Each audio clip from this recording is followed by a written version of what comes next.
देखिए, आगामी 1 सितंबर से विधानसभा का वर्षाकालीन तृतीय सत्र शुरू हो रहा है।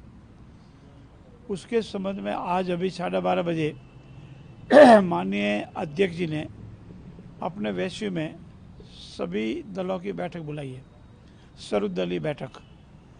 और इस बैठक में हम विधानसभा के अंदर किस तरह से सकारात्मक काम करें, जनता के हित को मुद्दों पर बहस करें, समाधान करें।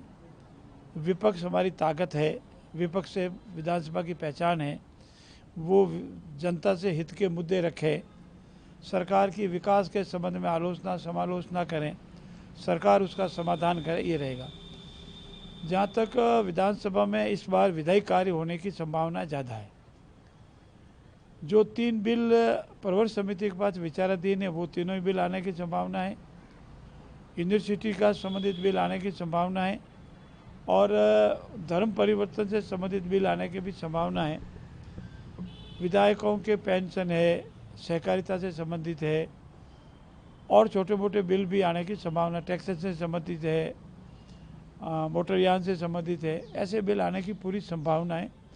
निश्चित तौर पर हम जब बीएससी में बैठेंगे तो उस वक्त तय होगा कि बिजनेस किस तरह से कब करना है, और वो सबकी सहमति, जिसमें विपक्ष के साथी भी हमारे साथ है, उन सबकी सहमति से तय होगा।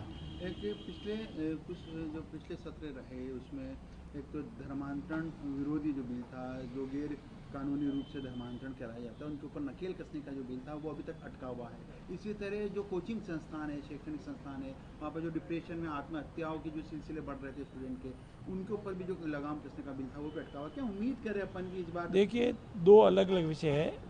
कोचिंग का बिल जो है वो हमारी प्रवर समिति के पास विचाराधीन है और प्रवर समिति इस बार विधानसभा में इस सत्र में भेजेगी। जो भी उनके सुझाव है, प्रवर समिति गहनता से विचार करती है और ये राजस्थान के परिप्रेक्ष्य में बहुत ही महत्वपूर्ण बिल है। जहाँ तक धर्मांतरण का विषय है, इसमें भी जो भी विभिन्न व्यक्तियों ने, कानून के जानकार लोगों ने, विधि विशेषज्ञों ने, धर्मांतरण से संबंधित लोगों ने, पक्ष विपक्ष के सभी लोगों ने जो सुझाव दिए, उसको समाहित करते हुए ये बिल वापस विधानसभा में आएगा, आने की पूरी संभावना है।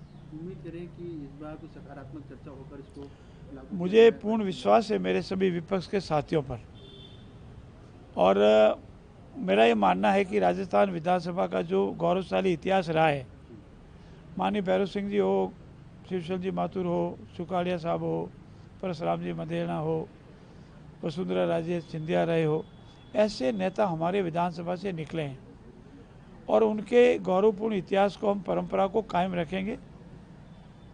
प्रतिपक्ष अपना दायित्व निभाएगा, लेकिन सकारात्मक रूप में, जनता के हित में। और उसके उपरांत भी यदि कहीं, जैसा मैं सुर्खियों में देख रहा हूँ, समाचार पत्रों में पढ़ रहा हूँ, अगर विपक्ष विधानसभा के पटल का दुरुपयोग करेगा तो उसी भाषा में उनका जवाब देंगे। बाकी हम चाहेंगे, विनम्रता से निवेदन भी करेंगे कि सकारात्मक रुख के साथ मुद्दों पर बहस हो, जनता का भला हो और विधानसभा का गौरवशाली इतिहास पुनः बरकरार रहे, ऐसी मेरी उनसे प्रार्थना है।